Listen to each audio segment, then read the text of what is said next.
2016 সাল ছিল K drama ইন্ডাস্ট্রির জন্য একটা রেভলিউশনারি পিরিয়ড। অনেক মুভিজই এবং অনেক কে ড্রামাস গুলো আমরা এই ইয়ার রিলিজ হতে দেখেছি, যেখানে কিনা যে সকল কে ড্রামাস গুলোর কারণে পুরো ওয়ার্ল্ড ওয়াইড এই কোরিয়ান ইন্ডাস্ট্রিকে সবাই এত বেশি জনপ্রিয়তা তুঙ্গে নিয়ে গিয়েছে। তার মধ্যে সেই সকল কে ড্রামাস গুলোর ভিতরেই একটা কে ড্রামা হচ্ছে Scarlet Heart, Moon Lovers. Like Trust me, IMDb ratings এ Scarlet Heart Ryoko 8.6, Wikiতে 9.6 out of 10 এবং My Drama Listে 8.7 out of 10 দেয়া হয়েছে। রেটিংস গুলো যেভাবে দেয়া হয়েছে, ট্রাস্ট মি, আমি নিজেও Scarlet Heart Ryeo Moon Lovers more than 3 times দেখেছি। একবার যদি এই সিরিজটা দেখা শুরু করি না, কেন যেন দেখা থামাতেই পারি না। দেখতে থাকি আর দেখতে থাকি আর দেখতে থাকি। Lee Joon Gi fourth prince ওয়াঙ্গুর ক্যারেক্টার প্লে করেছিলেন। Oh my god, he was such a great actor. 2016 সালের কথা যদি বলতে হয়, আই থিঙ্ক সেই টাইমে যে অ্যাক্ট্রেস গুলোকে এই সিরিজের জন্য কাস্ট করা হয়েছিল, তারা তাদের এই ক্যারেক্টার্স গুলোর ক্ষেত্রে জাস্টিফাইড অ্যাকশন নিয়েছিল। অ্যান্ড ট্রাস্ট মি, আমার কিন্তু সিরিজটা খুবই ভালো লেগেছিল। এরপর যদি কথা বলতে হয় কাংহা নিউলের কথা, প্রিন্স ওয়াং উকের ক্যারেক্টার প্লে করেছেন। ও মাই গড, আমার মনে হয় কাংহা নিউলকে দেখে আমি আরো নতুন করে ভালোবাসতে শিখেছি, নতুন অনুভূতি জাগাতে শুরু করেছি। যদি কাংনা উলের মতো এরকম হ্যান্ডসাম একটা প্রিন্স আমার লাইফে থাকতো, আমি আরো বেশি চেরিশ করতাম নিজেকে। But you know what, end পর্যন্ত কাংহা নিউল কিন্তু সার্ভাইভ করতে পারেনি ভালোবাসার পথে। কেন? অবশ্যই এটা জানার জন্য আপনাদের এই সিরিজটা দেখতে হবে।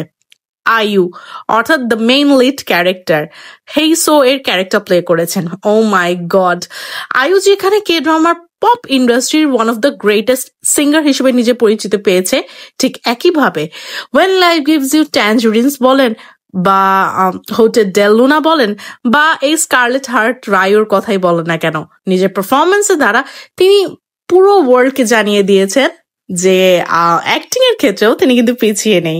আর এর পাশাপাশি এই সিরিজে কিন্তু আমরা হং জং হিউনকে দেখতে পারবো, না জো হিউকে দেখতে পারবো, জিসোকে দেখতে পারবো, বেক হিউন অর্থাৎ 10th প্রিন্সকে আমরা দেখতে পারবো।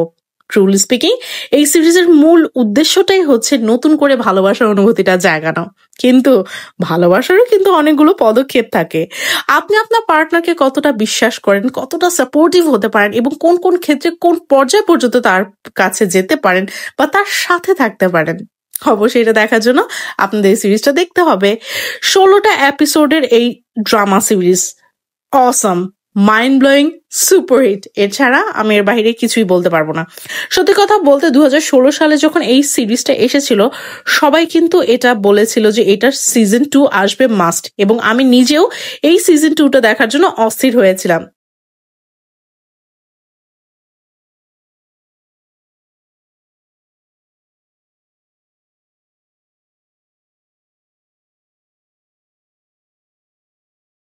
সত্যি কথা বলতে যখন সিজন 2 অ্যানাউন্স করা হয়েছিল, লাইক আমরা এই সিরিজের শেষের দিকে যখন দেখি যে আসলে সিজন 2 এর একটা ধাপ দেখা গিয়েছিল, সবাই অনেক বেশি এক্সাইটেড ছিলাম। কিন্তু আজকে অর্থাৎ 2025 আসার পরও it's been almost 12 years, more than 10 years, but এখনো পর্যন্ত কিন্তু এটা সিজন 2 আসেনি।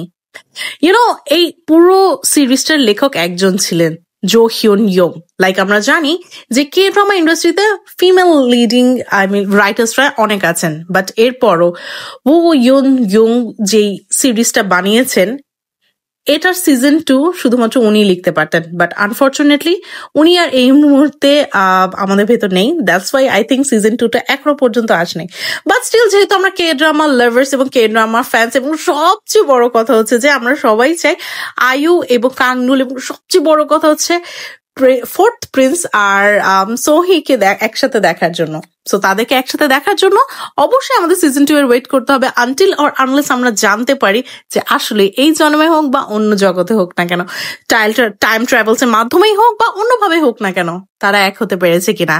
সো আপনাদের মতামত কি অবশ্যই আমাকে কমেন্টসের মাধ্যমে জানাবেন, বিকজ এই সিরিজটা অসাধারণ। Director, writer, acting, compromise, composition সবকিছুর ক্ষেত্রে আমি বলবো এই সিরিজটাকে আমার পার্সোনাল রেটিংস দিব অ্যাটলিস্ট 9.7 out of 10। সো আপনাদের মতে কোন সিরিজটা আপনাদের কাছে এরকম বেস্ট কে ড্রামা মনে হয়, অবশ্যই আমাকে কমেন্টসের মাধ্যমে জানাবেন।